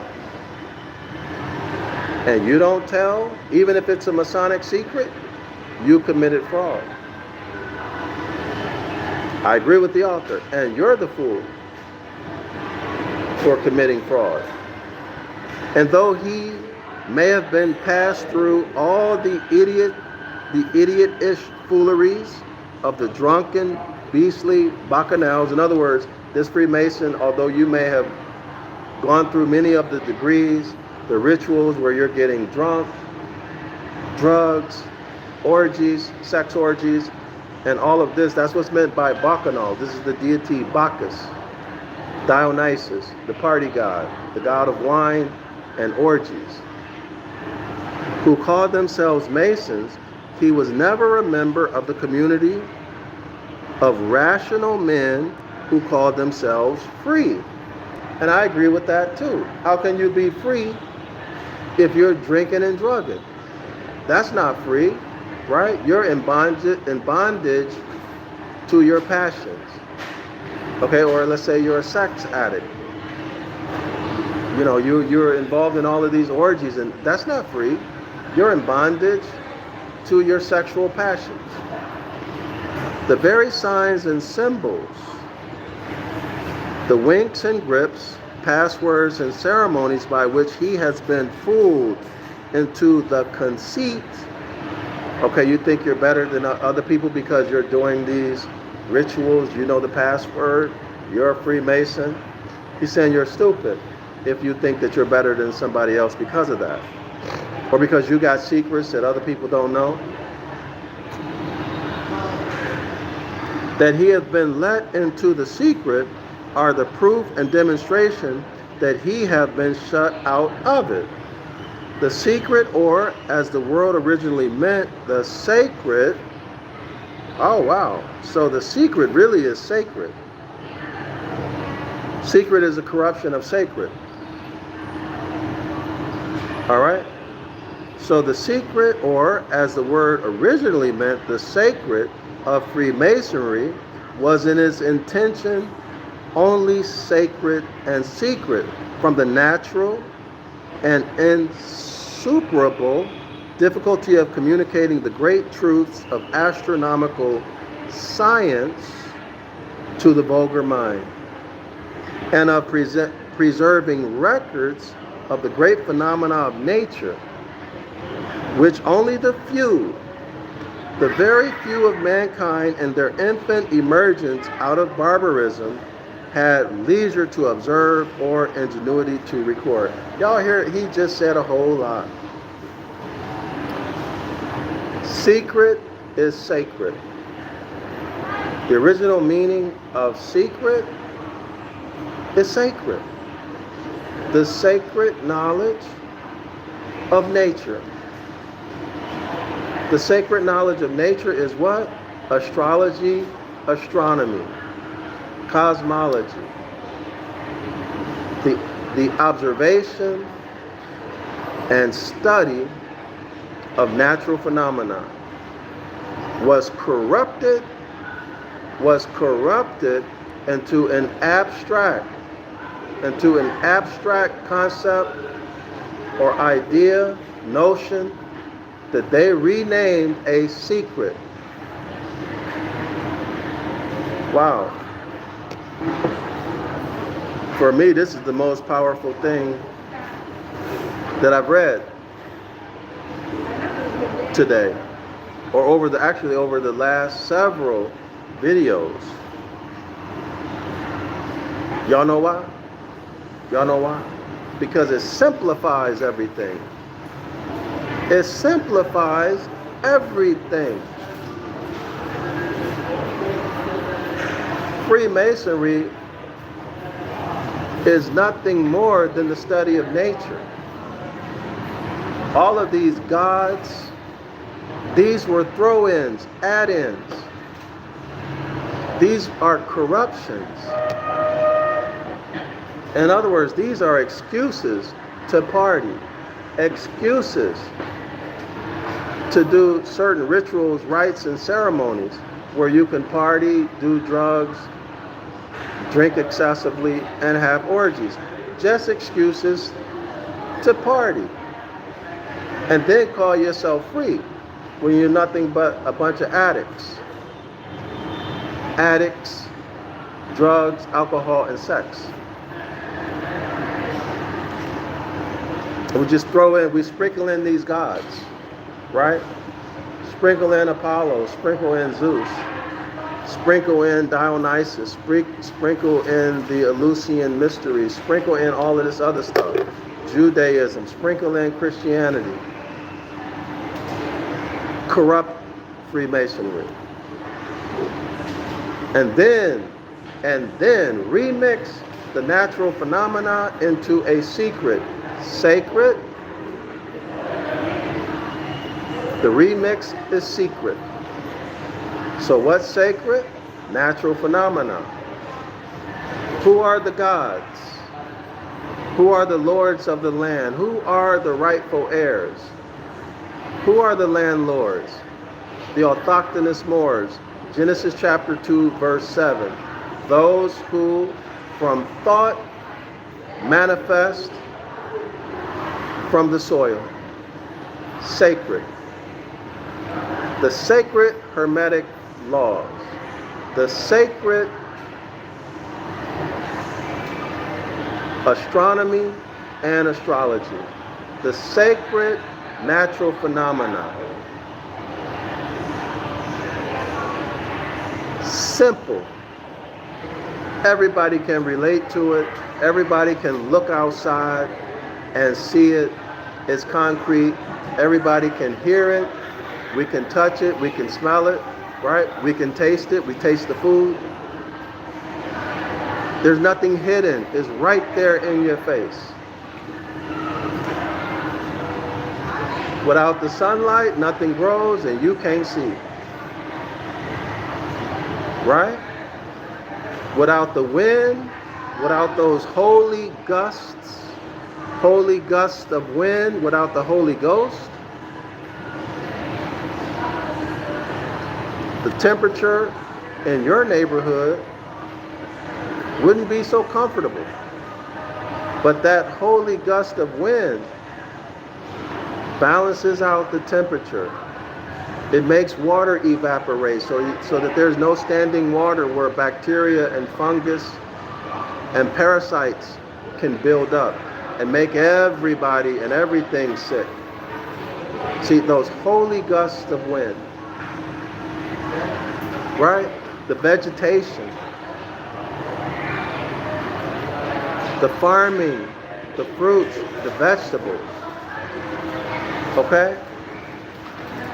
Everybody can see it and feel it. We can experience it. All of this was remixed into sacred. Remixed into the notion of something being a secret. A secret. Freemasonic secrets. Okay, now what does that make you do? I know, because I've done this, and I did it for years. What are these secrets? So now my imagination, my mind is active. I'm trying to find out what these secrets are.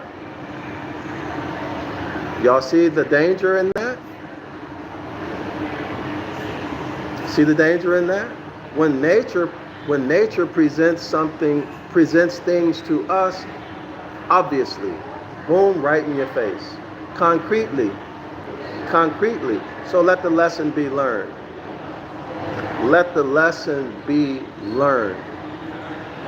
If there ever was a Freemasonic secret, which there was not, that's a remix. Okay, it is a remix. Freemasonry is nothing more than nature. The observation and study of nature. Okay? From natural phenomena like magnetism, electromagnetism, right? Light, wind, those holy gusts of wind, lightning, thunder, rain, the water cycle. Y'all heard? The oceans, the rivers, the lakes, the streams. Y'all hear? Just studying that. And of course, the cosmos. The constellations, the Mazzaroth, the Zoad, the 12 constellations that form a belt, right? Everybody remember that? The Mazzaroth, the Zoad. The Most High says, I told my people to return to the old paths, but my people said, no, we won't do it. The old path is the Mazzaroth, the Zodiac. But you said no. And you continue to say no because you want religion. You want religion. And that's why you keep getting your ASS handed to you every day through bills of attainder and bills of pains and sufferings. That's why you keep getting a turn and escheated. That's why. Okay, Deuteronomy 28, verse 15 through 68.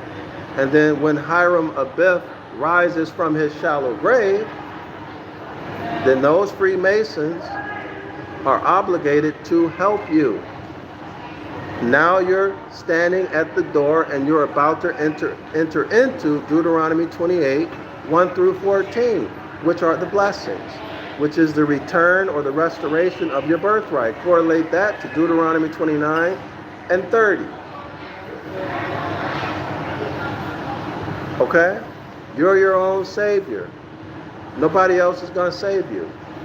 You've got to demonstrate through word and deed, proof, and demonstration that you are competent, that Hiram Abiff has arisen from his shallow grave and is competent to take back his estate, to exercise or to enforce, right, enforce the Constitution, to enforce his reversionary rights in his estate. Period. Period.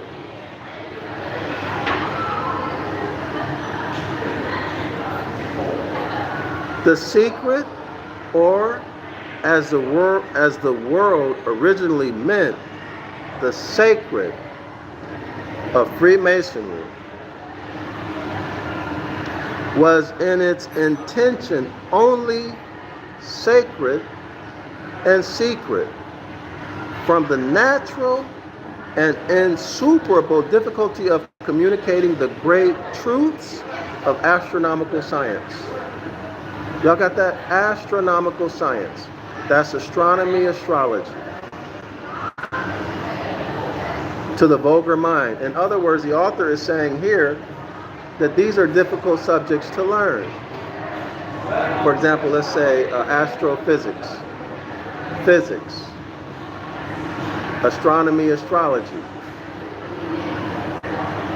And preserving records. Y'all got that? Preserving records, what? Well, you need to have records, what?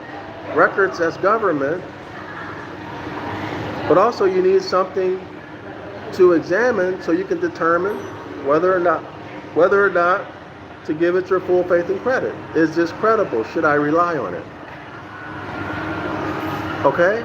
And of preserving records of the great phenomena of nature, which only the few, the very few of mankind, and their infant emergence out of barbarism. So y'all see what this is dealing with, right? This is talking about, he says, mankind. These are the hybrids. The infant emergence out of barbarism. This is the hybrids coming out of the mountains, the hybrids coming out of the caves. This is marking the point when the hybrids hijacked and took over Freemasonry. So it was difficult for them to learn, right? Y'all see it? Yeah, it was difficult for them to learn. Everybody see it? So this is recent. This is recent history. And preserving of records of great phenomena of nature, like typhoons. Okay? Like, what's the greatest phenomena of nature? The greatest phenomena of nature is the sun coming out every morning and setting every night. That's the greatest phenomena. Why? Because that's what makes life possible on Earth. But there are other great phenomena, like typhoons. Those are destructive. So there are phenomena that are destructive and phenomena that are not destructive. Okay? But there are tornadoes, hurricane, typhoon, depending on what part of the world. You know, a hurricane is a typhoon. Mudslides, right? Thunderstorm. Okay? So, y'all, the time period that we're dealing with here, when the sacred phenomena was remixed, is when the hybrids took over Freemasonry. It's right here, if you know what you're looking at. Okay? Because man who is thought made manifest from the soil, man who crossed over, the Hebrews, Eber, or whatever, however you want to pronounce it. We always had high sciences.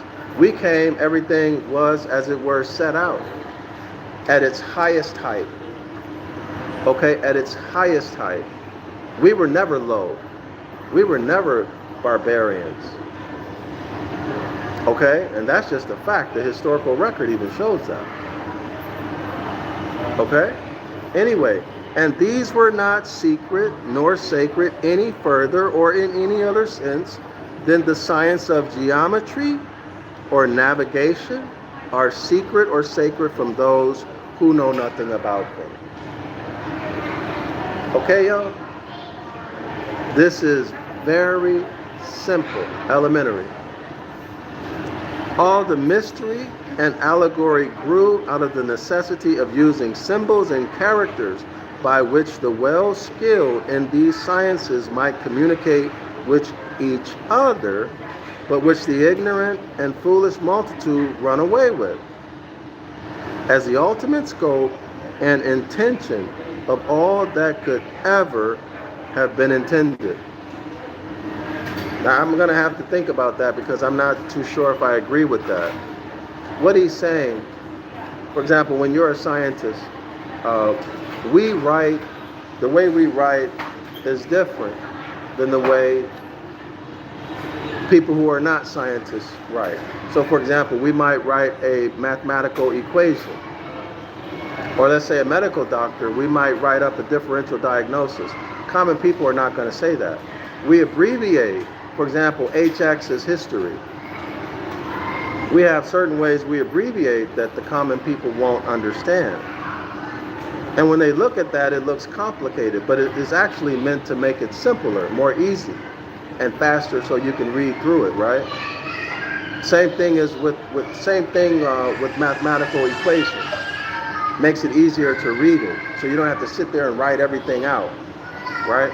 You can simplify something with a symbol. So what it appears the author is saying here is that process of simplification was somehow used. Let me read this again.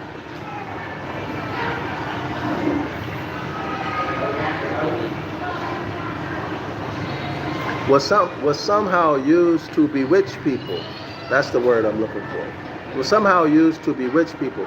But I'm not quite sure if I agree with that. See, because if people don't understand it, most people are not going to even ask any questions about it. And they certainly don't have the power to do anything about it or to know its meaning. So it would have to come from those who know. So let me read through this one more again. Yeah, it's saying all the mystery and allegory grew upon the necessity of using symbols and characters. So y'all got that? All the mystery and allegory grew upon the necessity of using symbols and characters. So I just gave you an example of some symbols and characters. Instead of writing history out, you just use HX, right? Or instead of writing out a whole mathematical equation, you just use one symbol to represent that equation. So that process of simplification, according to this author, is what led to the mystery and allegories. But I'm not sure if I agree with that. I need to give this some thought.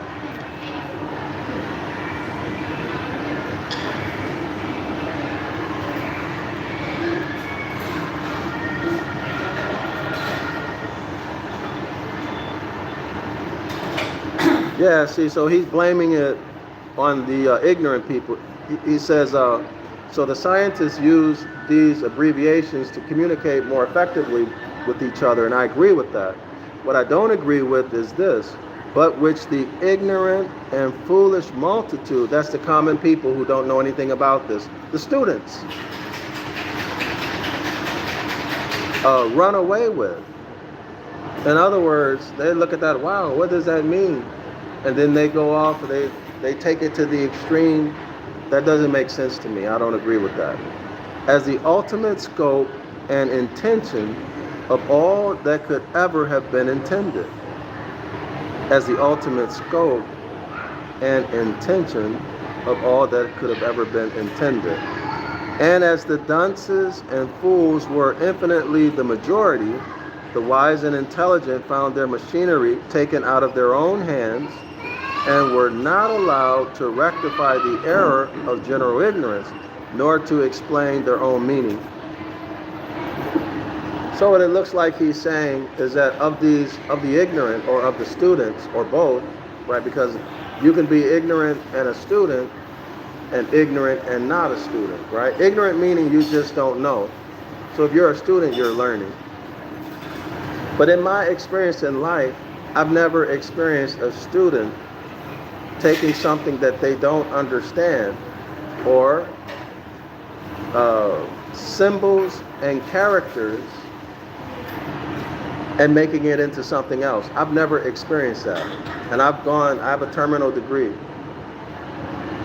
And I've never experienced it in my whole time. So I disagree with this. But the author continues, unless, of course, I mean, there could be a situation where someone who has money, at that time, money, there's no money now, but at that time, maybe they had money, they had influence and power, and they saw this as a means to manipulate, right, to scheme, to scam, to bamboozle people. I can see that, but I've never seen it in my life. And then the scientist didn't have an opportunity to correct the problem. This is what the author is saying. But I don't blame it on the common people. In my opinion, it's the scientists who did this. Not all of them, but maybe a Yakub class of sciences, right? Those who were working with Yakub, for example, they may have been involved in this. Okay, corrupting science, right? Using what appeared to be mysterious meaning just you don't understand it. Y'all ever go into a class and you look at what the professor either has written on the board, or you look at the PowerPoint presentation, you're like, what the heck is this? What does that mean, right? And you sit there and you try to figure the whole thing out. That's what he means by mystery. All right? Oh, we've been going for a long time. Let me close out, y'all. We'll pick back up on, so we'll pick back up on page 256. I think this has gone on long enough. So we're 2 hours and 17 minutes in.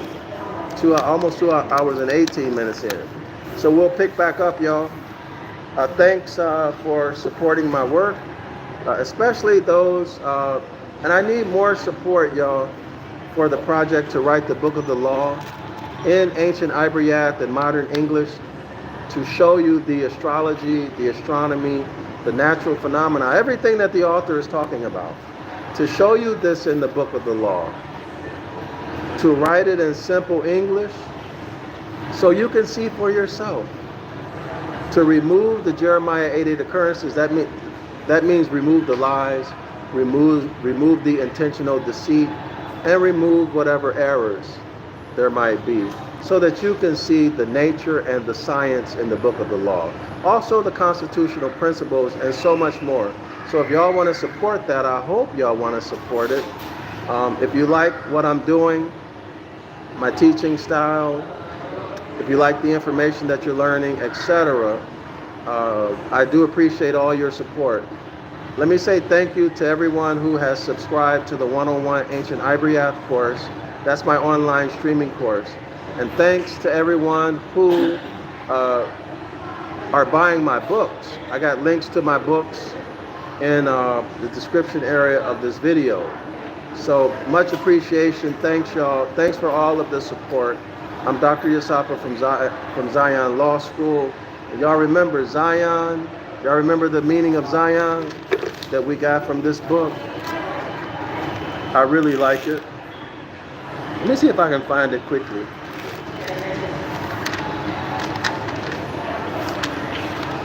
Well, let me close it out.